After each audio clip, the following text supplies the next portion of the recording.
Thank you very much, Frans. I hope anybody can hear me. Is it okay in the back? Okay. Thank you very much for the invitation to give my contribution at this conference. Thank you very much, Honorable Rector, organizers, colleagues, students from this university. I'm very happy to be back in Mozambique. During my time in South Africa, I traveled a lot because we also had a collaboration with the university in Maputo, Eduardo Mondlane. We developed also together programs in adult education, and I fell in love with Mozambique. It's a very beautiful country and very nice people, and I'm very happy to be in Bawa this week. Before I start my contribution, I have to apologize that I'm not able to speak in your first language, Portuguese. It's difficult for me. I tried a bit. I'm not confident enough to do something, maybe next time, and I will speak in English. Fortunately, English is also not my mother tongue, so my English will not be very sophisticated. So maybe that will help to have our communication going. Okay, my contribution, I would like to do it in 4 steps. First, I would like to talk about macro facts and figures and policies. I think the discussion in this conference about education and the labor market needs also a kind of macro picture that we know what are current trends and developments. And I give a few figures, a few ideas, a few things which are happening, which I think are very important for our theme of this conference. So that's step number 1. Step number 2 is that I would like to share research experiences from our network together with African colleagues and others, findings on the problems of early school leaving of young people in different countries, not all the findings, but at least some interesting ones. So that's step number 2. Step number 3 is that to get closer to the problems of higher education, I have a few examples of interviews held by one of my PhD students at Makerere University in Kampala, especially non-traditional students, so students who are studying and who are working. And I think the quotes are interesting to share with you to understand what are the current dynamics between universities and the labor market in sub-Saharan Africa.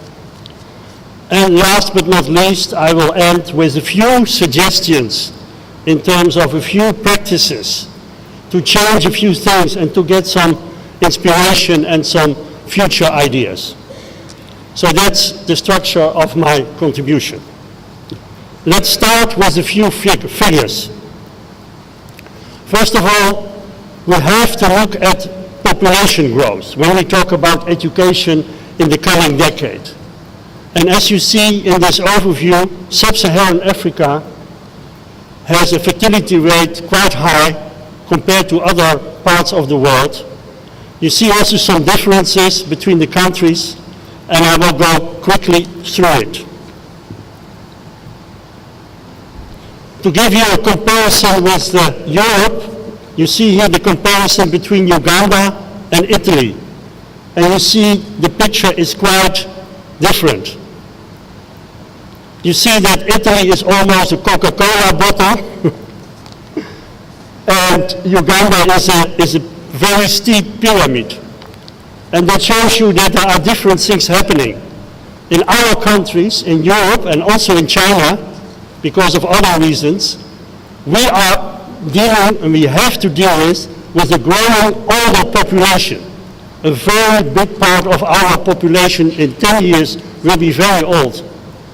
In sub-Saharan countries, we have to deal with another phenomenon, that we have many young people coming into education and also trying to come into the labor market, enormous amounts of millions of young people. So it's a quite different type of situation. Just to give some more figures about Mozambique, you see you also have a pyramid, maybe not the same as in Uganda. The population growth is a little bit less than Uganda, but still substantial. And you have South Africa, which is slightly different. The population growth in South Africa is quite substantial, lower than, for instance, in Mozambique, in Angola, or Uganda. But in Mozambique, we also have to deal with a substantial growth in population. Another picture is in terms of the percentage of young people compared to other parts of the world. And you see also here, with the 40%, that it's quite a substantial part of the population. And in the coming years, it could be getting even more stronger. Interesting is the next slide. It shows a projection of the World Bank, what kind of cohorts will develop the coming years in terms of groups of people who are attending to education. You see here also this tendency of a growing also secondary education, a little bit growing of higher education, and it stands for millions of people who will come to our educational institutions the coming decades in sub-Saharan Africa. Those are some global trends, and I think they are important to take into account. When we look at education, we see the last 10 years also a lot of more people going to primary school. More schools are built in Africa, also under the influence of the Education for All initiatives. Primary schools have developed, secondary schools are also more incoming now, and we see more enrollment figures in all those educational institutions. Of course, there are differences between certain countries. Sub-Saharan has many countries with some own characteristics, but the tendency of growing enrollment in primary schools is quite clear. And it is also part of an objective of the policies of education for all.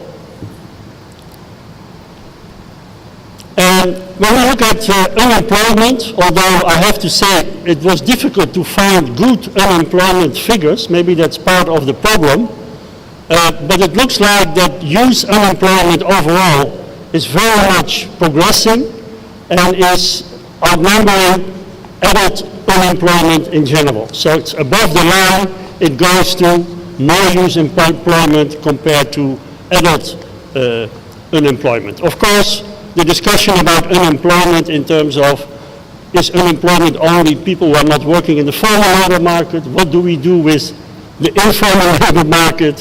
When are you exactly unemployed? That's a debate, interesting, but maybe I leave it now because it will take too much time.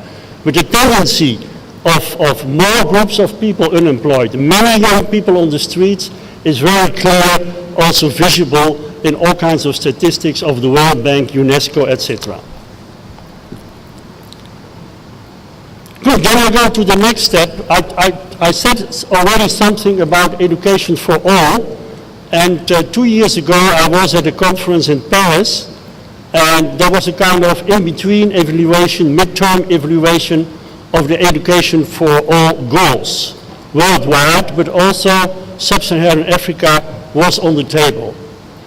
And I have to say, and when you read the report again, I was yesterday going through it again, we have to say that for sub-Saharan Africa, the picture is not rosy. Actually, the UNESCO report is saying that several of the educational millennium goals of education for all will not be reached by many sub-Saharan Africa in 2015. So that's really a problematic situation. Maybe some important parts of the report I just saw yesterday. The goal of primary education will be missed by a large margin, especially in sub-Saharan Africa. Despite the growing enrollment of schools and of people entering primary education, we see that despite growing enrollment, that the dropout figures are very high in primary education and in secondary education. So we focused a lot on the start of kids to get them to school, but to retain them in school seems to be problematic, and we are losing out on that matter. In Nigeria, we see even a growing number of kids who are out of school, millions of kids, youngsters on the street, and in other African countries the same, like for instance in Uganda. Also the problem noted in the report of UNESCO is the point that the quality of education is problematic. So in research reports cited in this report, many researchers concluded that at the end of primary school, many kids in several sub-Saharan countries are not performing well, don't have even the proficient and the required level of literacy. So quality is a problem, automatic promotion, there are all kinds of reasons, teacher training, all kinds of things around it, but in the figures we see that the dropout figures are very high and the quality of education is still worrisome. And the last point, one of the advices of this report is secondary schools and also primary schools are not really preparing people for life in their society. So they have a plea for looking at the possibilities to connect also secondary schools already to the world of work. And even in primary schools, we have the fact that many kids after primary school don't attend the next step, and they have to be prepared for life as well. So some people also in this report say we have even at primary level, we have to do something about entrepreneurial skills, for instance, but definitely also in secondary schools.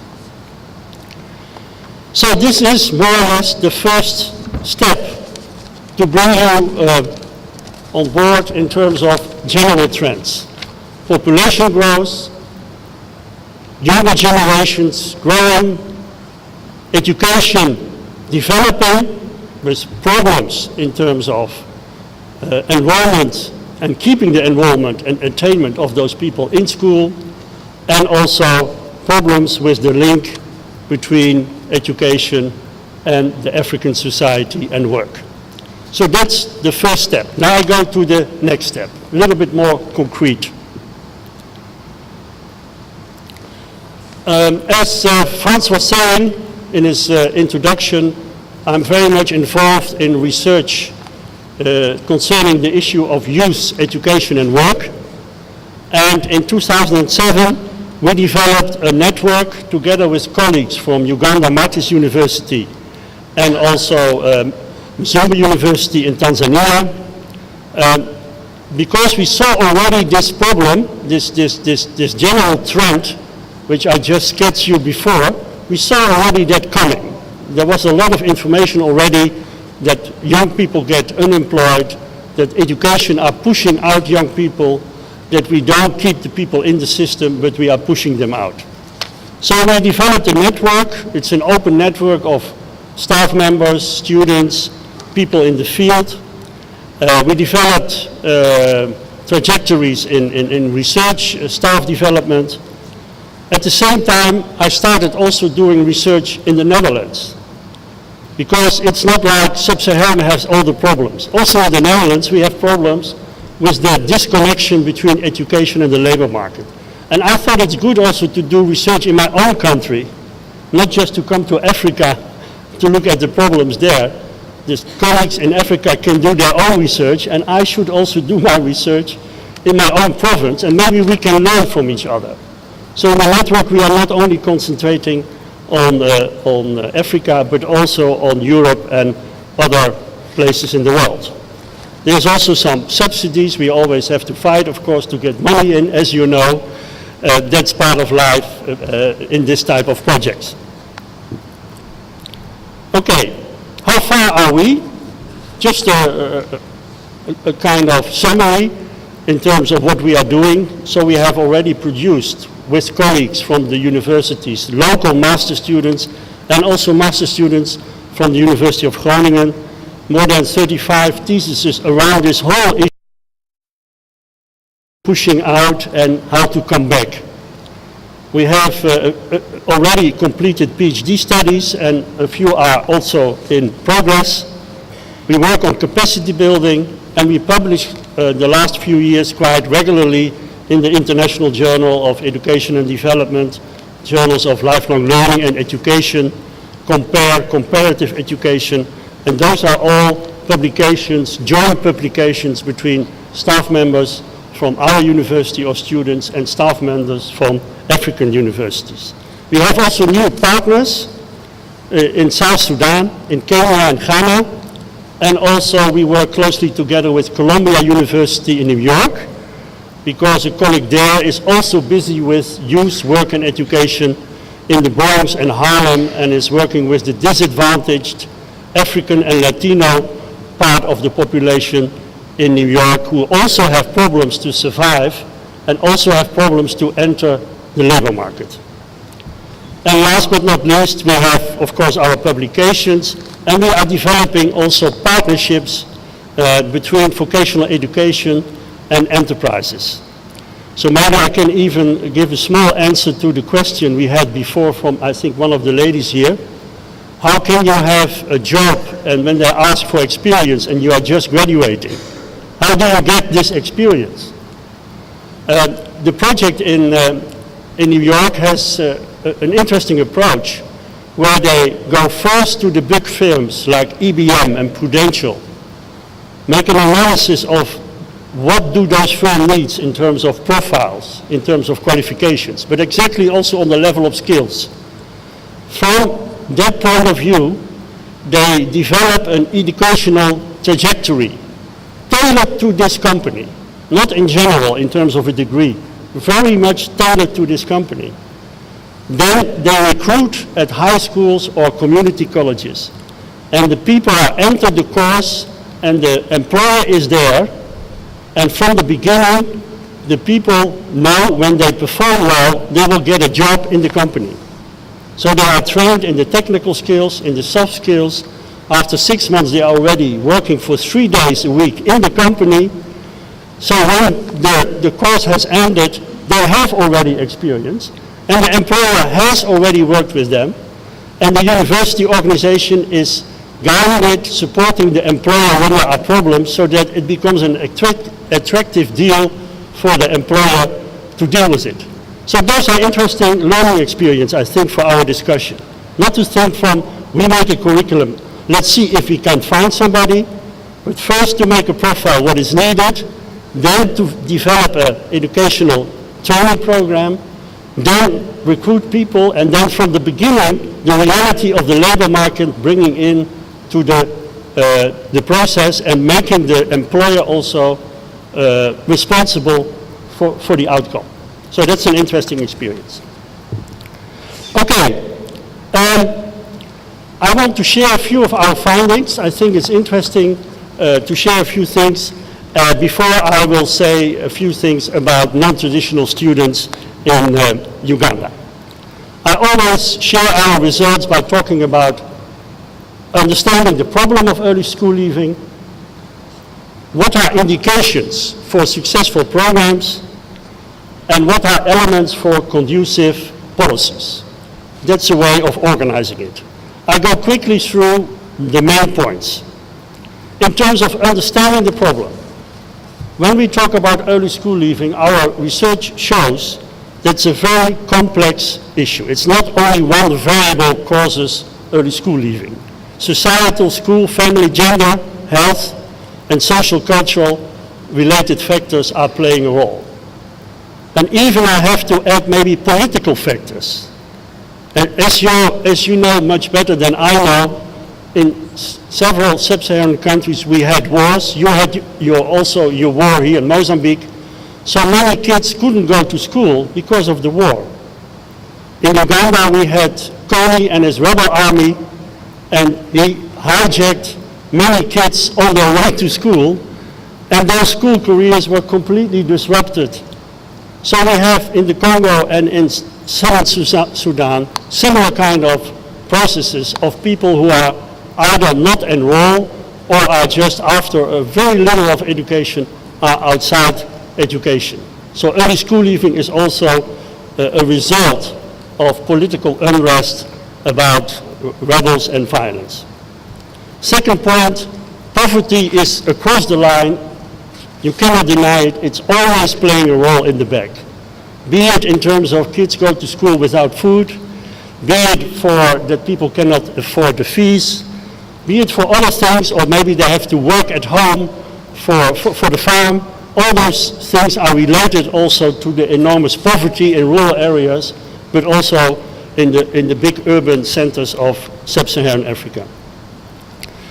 In the research shows also when we interview teachers but also learners, that also learners sometimes have the feeling that their education at school is not connected with the realities of their village or what they see after school time. There seems to be a big gap between what they learn at school and what they experience in the community. It's a kind of alienation. That's how some of those interviewees formulated it. So that's also something to think about. The fourth point is the language issue. A very important issue I can imagine also in your country. Of course, Portuguese is the language at our conference, but I know that you have in all kinds of parts of Mozambique people speaking Changan, Tonga. I don't know all the languages, but for the kids at school, it's not easy to enter a school when Portuguese is the medium of instruction. We saw the same problems in Uganda and Tanzania, and one of my PhD students is pursuing this issue, how to deal with mother tongue teaching and with the first language in the country. How to find ways to make sure that people are proficient in their mother tongue and also proficient in English or Portuguese or French. Now we see a lot of kids are not proficient in English or Portuguese, but are also not proficient in their own mother tongue, which has an enormous impact on their identity and in terms of who I am, what can I do? So I think the language issue is also an interesting thing also as a research theme for this university. The system at school is very much cognitive and in the track of memorizing and not very practical and skills oriented. Of course, there are also factors playing a role, especially with girls, in terms of that parents don't send the girls to school. We have the role of the initiation culture in certain areas in Tanzania, and I assume also in Mozambique, that sometimes also the girls don't come back after initiation rituals, and later on early marriages in certain area play a role. Sometimes even kids marry at 15 or 16. Those are cultural practices influencing also the possibilities for girls to develop themselves. And last but not least, the stigmatization and marginalization of people out of the system, the out of school youth, is dramatic. And when you interview those people, you see the pain, you see the sorrow, you see the problems. And because of that, I refer to one interview, and you can read it with me. So the first thing, I hated myself. I stopped in senior secondary 4. I lacked money for filling in the forms, so never sat for senior 4 exams. So the first thing, I hated myself. I thought of my time that I was wasted at school and not to do other things, because I was seeing other people who had finished primary 7 with me. For them, they did their things and developed. I again looked at the time I wasted in school. When I hated myself, I hated my parents and all my relatives. I hated them so much because I was realizing that things were there, but no relative was willing to help me. I felt hurt and I hated myself.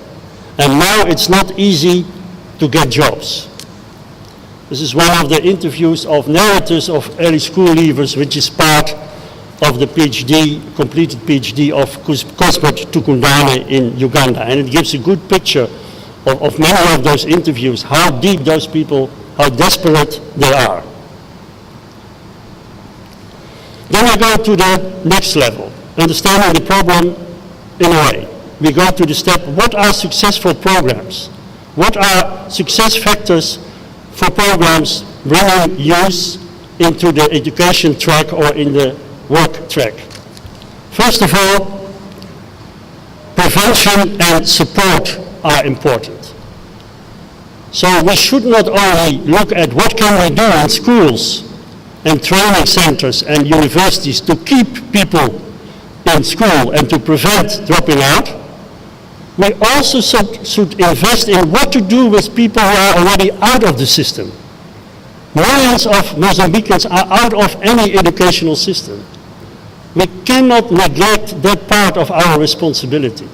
So we always have to think in terms of the people who are in, but also the people who are out. And we have to develop programs to support those groups and to make sure that the group pushed out is going to be less. So what to do, for instance, in primary education? We experimented with new types of life skills and sexuality education. Dropping out of girls is also, of course, sometimes caused by problems as teenage pregnancy, and this is also related to prevention of health diseases. There's a lot of work to do to bring life skills into primary schools and to really talk to the children, to give them a chance to articulate themselves, because there's a lot of work to do in terms of thinking about relationships, some ethics involved, how to deal with other people from the other sex. When we look at programs, for instance, vocational programs, we should not just repeat the secondary school. We evaluated programs in Tanzania of school leavers. They had to go to school again, and of course it was in the afternoon and in the weekend, but the curriculum was the same, the teachers were the same, and the same people dropped out. So we use something as a medicine, and we are torturing some of those kids again, because maybe they don't fit in a schooling system. Maybe we have to do much more in terms of skills. Maybe they have experience as younger adults already, and can we treat them not just as kids, but as citizens and people with ideas and needs. So one of the mistakes is that we use education again in a formal schoolish way. We need much more flexible, non-formal programs tailored to certain activities where people can go from there to real work or producing something or making something with attention for entrepreneurial skills. Not fixed curricula and degree which take 1, 2, 3, 4 years. We need to adjust that and to make sure that people get tailor-made courses so that they can progress. We need links with communities, local businesses and entrepreneurial opportunities. We need to think about agriculture. After all, I think also in Mozambique, the domain where most of the people end up is agriculture. So what can we do in agriculture in terms of to bring in new technologies? What can we do with the environmental issues? Agriculture is not attractive for many young people. At least it was in Uganda. I assume also in Mozambique maybe. What can we do to change that? There's a lot of work to do there. At secondary schools, we need more differentiated streams. As UNESCO was saying, the work perspective should be brought into secondary schools. People who are good in academic elements could choose for one road, and people who are better in the technical skills element can choose for other type of preparation for further education and training. We need much more differentiation and not this solely one academic curriculum for everybody. Indigenization, so we need also to make use of what in local communities people already have in terms of rich experiences in certain area. People are not stupid, they also develop their own strategies to survive, and we should build on them. Not in a way that we romanticize the so-called African soul and things from the past. At the same time, we should use new technologies. Maybe startups of young people in repairing mobile phones, or all kinds of new technologies which are interested for the youth. And let's think only in terms of the old trades of bricklaying and carpentry and tailoring. There's a lot to do in that area. And last but not least, ownership and participation. When we train young people, we should not instruct them. And we should indeed deal with the epistemological framework of Arlindo Citoy, that the professor is not always right, isn't it? And that people should think for themselves, and that we respect the own views and creativity of people, and that we should facilitate their learning process and not just instruct their information to memorize. So a lot of challenges. Maybe an example to be closer to home from Mozambique, because we have several students from several countries in our network, and one of the master students who was with me 2 years ago was a man with the name Elidio Caifás. Maybe you remember him, because he was also, at least he told me, a famous basketball player in Mozambique. Yeah, you remember him? Yeah? Okay. He was, I think, also the president of the Basketball Federation for Mozambique. And he came to Groningen to do his research with me. And he had interesting ideas, and he studied vocational education in Maputo. Just quickly, some of the results of his study. Vocational training programs, as he concluded, are seen as a kind of part-time training opportunity and not as a core training for immediate transition to work. In his interviews, it showed that people see even vocational education as a stepping stone to higher education. And people are mostly looking for a job and not for self-employment. And the programs are very much tailored to the traditional work things and not in terms of the new developments in society. The link with employers is weak, and working on technical skills is in the forefront. The soft and social skills are quite neglected. Those are some interesting findings of. And then we come to policies. I said already a few things about it. The Millennium Goals are too much focused on enrollment. We need to look at retirement. In sub-Saharan Africa, we need to invest much more in vocational education. Much more. And we should not think in terms of education for all is the same as higher education for all. So my colleague from the Makerere University, Mahmoud Mandani, wrote in one of his publications, maybe at the other universities, many students are not in the right place. Because many students are maybe not really interested in research and going deep into theory. Maybe we should develop much more polytechnics and prepare them for the labor market much more skills-oriented. And then the university is much more for those people who are really going into academic issues and in terms of issues of research and intellectual deepness. That was quite a provocative statement.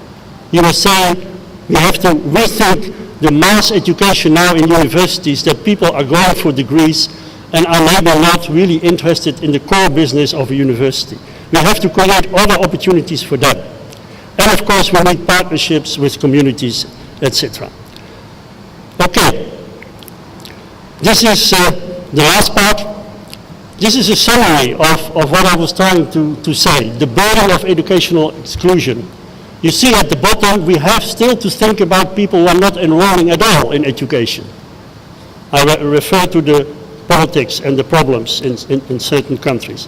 You see the informal labor market. In most of our countries in sub-Saharan, the labor market, informal labor market is 85%. The formal labor market is 8%. So most people have to find their future in the informal labor market, be it agriculture or self-employment. And what you see here is that adult education and vocational education are a little bit outside the system. Actually, it looks like people say they are for the stupid or for those failed. But people who are failing are in the majority in this system. The pyramid is pushing people out and promising the people who are going through the system that a job is waiting for them, which is more and more not a reality. Good, I skipped a few things because of the time. I just give you a quote of a student from Makerere University. Maybe you can read it with me. Is a non-traditional student combining working and studying. Marie said that one of the reasons she went to university was, I also want to take that status of having a degree, at least reaching a degree level. For Stefan, obtaining a degree would earn respect in society since he would be able to associate with the world. For Lucius, he wanted to be equally valued in society. For the degree, I wanted to be someone whereby I can also come out of the public and stand, somebody who could be available as others, who could have what you go to university. I could say I was at universities. Sometimes the motivation is there because people were thinking like other people are also going to university. So this is an interesting quote. I just wanted to give it to you. That many people, and I think it was also on the table yesterday by a representative of the ministry, that also people are working at taking courses in the evening without an intrinsic motivation for the subject or an idea in what way it will help to develop their skills, but much more in terms of a kind of social mobility or social status, etc. And when I compare it with the next quote from somebody from an ICT company interviewed by one of my students, I'm not looking at certificates, I'm looking at you. What is you can do. What we need is skills. I want someone, when I really say repair this computer, he analytically, he pulls things anyhow. He is someone who looks at things, understands them. So what we are looking at the output, the skills for us. We are not looking at how many papers you have, how many certifications you have. No, not for me. I'm employing somebody who has skills. It doesn't matter whether you have a diploma or so what. For diplomas you go to ministries, but in my workplace, in our companies, we want output. I think this is a quote which shows the transition in many countries in sub-Saharan Africa, that in the labor market things are changing. And many graduates have problems to find a job because they are not prepared for it in terms of their skills. And this is maybe a comic from a paper in Uganda, but this is maybe not just a funny thing, but this is maybe something which has grown reality in our sub-Saharan countries, and it's something to be very critical on and to think about it. So, in summary, we have to deal with graduate unemployment and a skills gap. In the past, in our countries here, in the elite system of the colonial system, there was a tiny group of people who studied and they had a job guaranteed in the government. Those times are over. We are dealing with other realities. We have to deal with the mismatch. We have to deal with the enormous informal labor market. And according to recent studies from Kenya, the projection is made that the government will absorb all those newcomers in beautiful white-collar jobs is an illusion. Also, the formal labor market will grow here and there, and you have here in the region now interesting developments around national resources, but overall, will not the final, the primary labor market will solve the problem. We have to think about new ideas, about self-employment, about initiate new and create new work possibilities. Okay, this is almost my last slide. What are ingredients for new dynamics? I think as a university we do much more in terms of documenting and researching exclusion and unemployment to have the data and the figures. In the preparation of this talk, I went through all the sites and so on. It was not so easy to find good figures about dropout processes, about unemployment, about projections of certain trends. So I think universities should play a role in do much more on documentation. We need a database. We need tracer studies, and fortunately already in the faculty, in our collaboration project, people are starting with it. Let's follow those people who are going into the labor market. What are their experiences? And we can learn from it. We also, I think, need to develop research programs who are relevant for the region. And I think the university has a role to play in the public debate about exclusion and divide. And we have to discuss also the ideology of that education is only valuable when it's higher education. So we need to have this public debate about the importance of vocational education, about craftsmanship, and of the... Now, a few more proposals in the end. We have to rethink our formalistic educational system in terms of primary school, secondary school, other school, and then in the end you have a diploma, and then they push you out for the labor market. That's the old story. In the new era of globalization, that's an old story. The idea that when you have your diploma and for the rest of your life you work in the same job, it's over. We have to dynamicize, make it much more dynamic.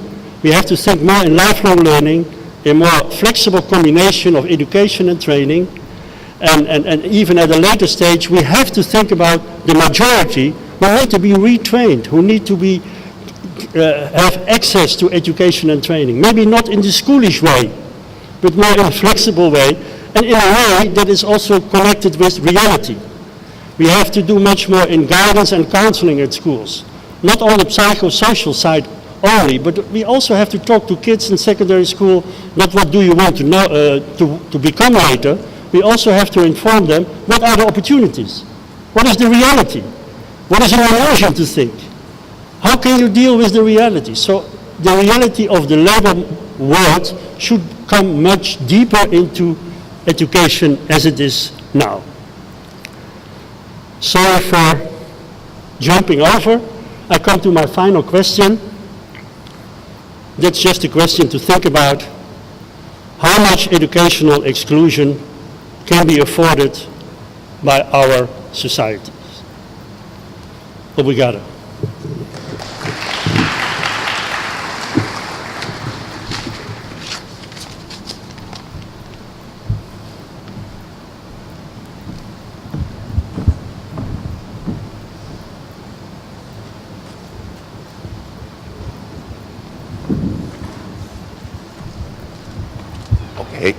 Ok, obrigado, Jacques, pela sua contribuição.